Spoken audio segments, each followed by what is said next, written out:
And if you don't know where you came from, you don't know where you're going. So this test is a baseline.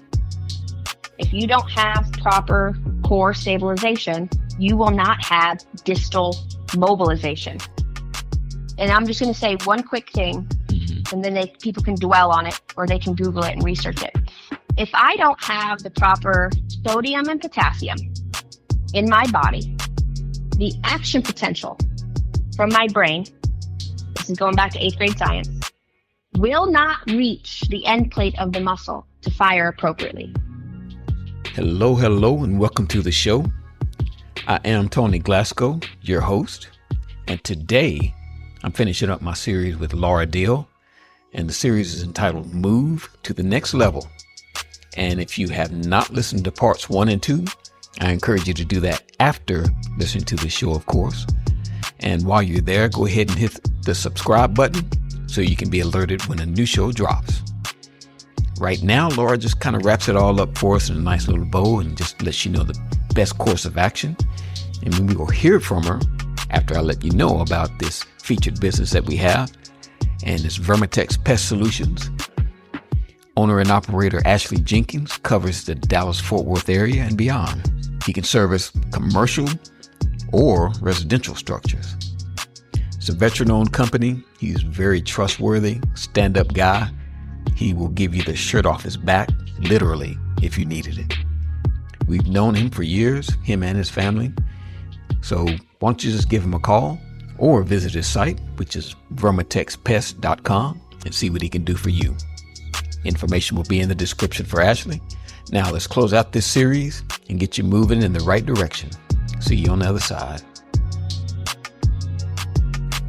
So what would you say to an athlete that's interested in getting their bodies aligned in what we've been talking about? So are you available for any sessions or anything like that? Or how would they go about that?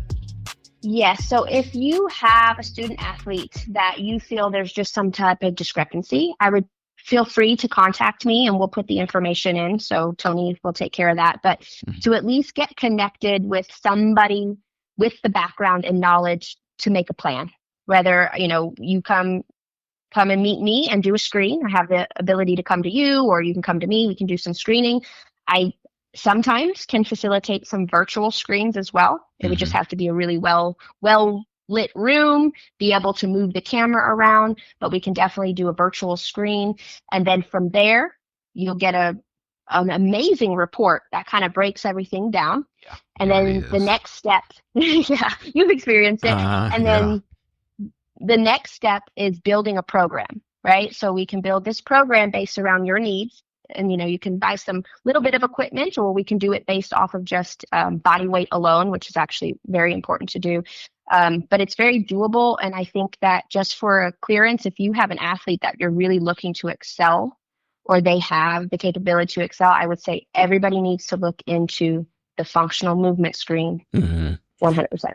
Yeah, I'll attest to that myself. If you're actually watching that happen, you would think that it's just, basic little things that you wouldn't be able to get anything from. But if you're trained in that, you get a whole lot of information from it. So like she was saying, the report that we got was just very extensive. We read through it. You would be amazed at how much information that you can get from it. It's just really, she gives you, you kind of explain it. I would mess it up. So kind of explain how that screening goes. Yeah, so it's a series of 7 movements with some pain indicators mixed in there. And so that was one thing, especially for your son. There was a couple pain indicators, which now in hindsight actually leads to what was diagnosed. So kind of opens that can of worms and just kind of starts breaking things apart. So, it starts with the squat. Is there pain associated with that? And then we start making these simple marks, to be able to identify kind of where we're going. Everything is built off of an algorithm, and again, off of your primal movements, right? So the squat, do their heels lift? Do their shoulders lift up? Do the knees bow in? Do they fall out? Do the toes turn in, right? It's telling me what's going on at the hips. And then from there, you're standing up, you're doing a hurdle step. So you're taking a foot up and over. We want to see if the core can stabilize the appendages. If you don't have proper core stabilization, you will not have distal mobilization, right? Mm-hmm. So if I'm asking you to lift a leg, what's happening in your shoulders? Are you trying to compensate and pull over? From there, we're then checking into the shoulders. We're doing a quick screen to make sure that the tissue is healthy. Tissue pathology is good to actually do the reciprocal movement with the shoulders. And then it just goes on from there. It goes into rotation. It goes into active straight leg raise. One of my biggest, each of the movements are my favorite, but one of the biggest ones, it's a true indicator that nobody understands what they're doing in high school sports, Mm-hmm. is if you have an athlete that fails an active straight leg raise, they should not be running. Running should be out of the program. There's other things we can have them do, kettlebell swings, jump squats, things like that, Mm-hmm. for that endurance aspect until their body can appropriately load the core, right? Mm-hmm. So active straight leg raise, your son failed, right? Yeah. So he should not have been running, right? And that was one of my biggest professional recommendations is, don't let him run. We got to pull that out there. But then it goes into some rotational things, recoil rotation. So we put them on all four, and we see what they can do, reaching out, bringing the knee on the same side. I would love to describe this visually. You're on all fours. You try to extend the same side. Mm-hmm. So now you're trying to balance yourself on your left hand and your left knee as you're extending out. A lot of people can't do that.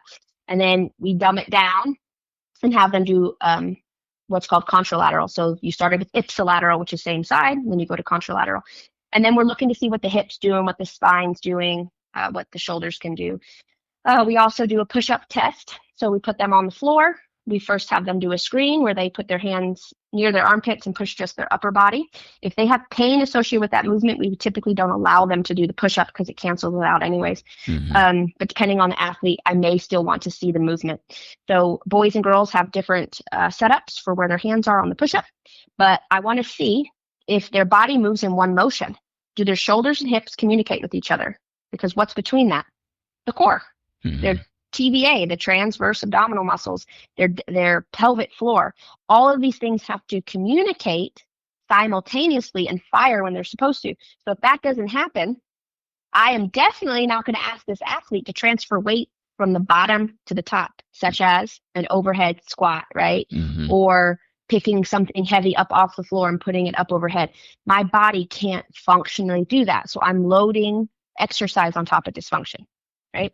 So as you move through these functional movements and we're just making these notes, then at the end of it, you look at the whole picture. We're going to go to what sides were not equal.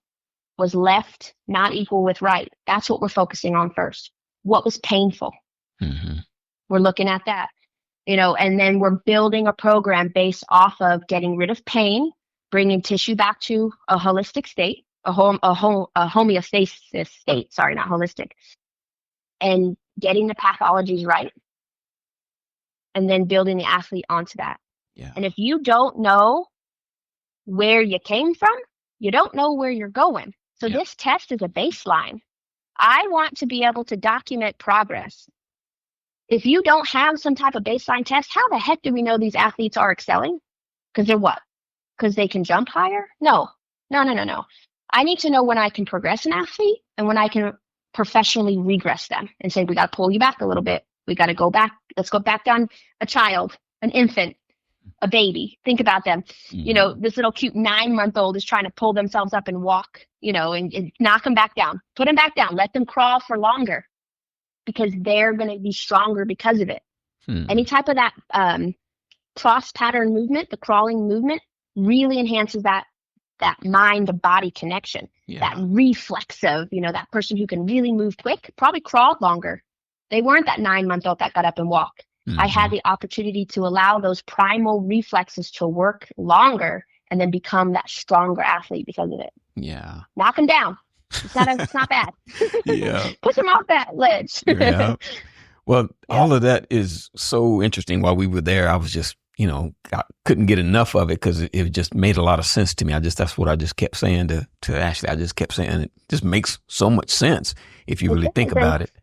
The system is broken. The system is absolutely broken. And if I could do any job for free, it would be getting into the school systems, talking to the superintendents, the people who run the programs, and getting the program to pretty much be wiped clean and start from a fresh slate, even into nutrition, even into hydration. Athletes have no idea what electrolytes are, and I'm just going to say one quick thing, and then people can dwell on it, or they can Google it and research it. If I don't have the proper sodium and potassium in my body, the action potential from my brain, this is going back to 8th grade science, will not reach the end plate of the muscle to fire appropriately. If I don't have sodium and potassium, if I don't have the appropriate amount of magnesium and calcium, my muscle cannot relax and contract. So you ever get a Charlie horse, Tony? Yeah. All right. That means you did not have enough magnesium, or magnesium couldn't get into your calcium-rich muscle to relax it, right? That's why people tell you, oh, you got a sore muscle? Get an Epsom salt bath. What's in Epsom salt, Tony? Magnesium to relax you, right? Right. So let's just say those 4 electrolytes, if you educate that athlete on those 4 and they start to get a Charlie horse, or they start to move slow, right? It's a hot day. They've been training all day. Why am I moving so slow? Oh, I haven't had anything with electrolytes in it today. Maybe I should take a drink, not just water, but something. And I know Gatorade comes to mind, right? It has electrolytes in it. But allowing the athlete to recognize and understand how to help my muscles recover so I can come back and do it again and get stronger and build a better platform. They don't get taught any of that. Yeah. It's unfortunate. Well, this information is very valuable, and I just hope all these young and old athletes can grab a hold of it and just, take it in and take it to heart, because it's very true information. It's very good information. And I thank you again, Laura, for joining me and for sharing it with us. Absolutely. And I'll finish off by saying, power to you as an athlete, and any athlete, anything that you do, and also to move well and to move often. Yeah. Okay. All right. Well, once again, thank you for joining us, and check out Laura. All the information will be in there in the description for both of them. And if you have any questions, you can contact them, or you can contact me. But I appreciate you guys listening, and I thank you for everything that you do, all the support that you give me. And I will see you all later. Thank you. Have a good evening. All right. What a great way to end the series. And I would highly encourage you, as an athlete or a parent, to contact Laura, especially if anything you heard raised a question in your mind. And all of her info is in the description. Catch up on the rest of the series and all the other shows on tg2sportsevents.com. That is T as in Tony, G as in Glasgow, the number 2, sportsevents.com. All the shows are listed there. Leave me a comment. Let me know what's going on with you. Thanks for listening.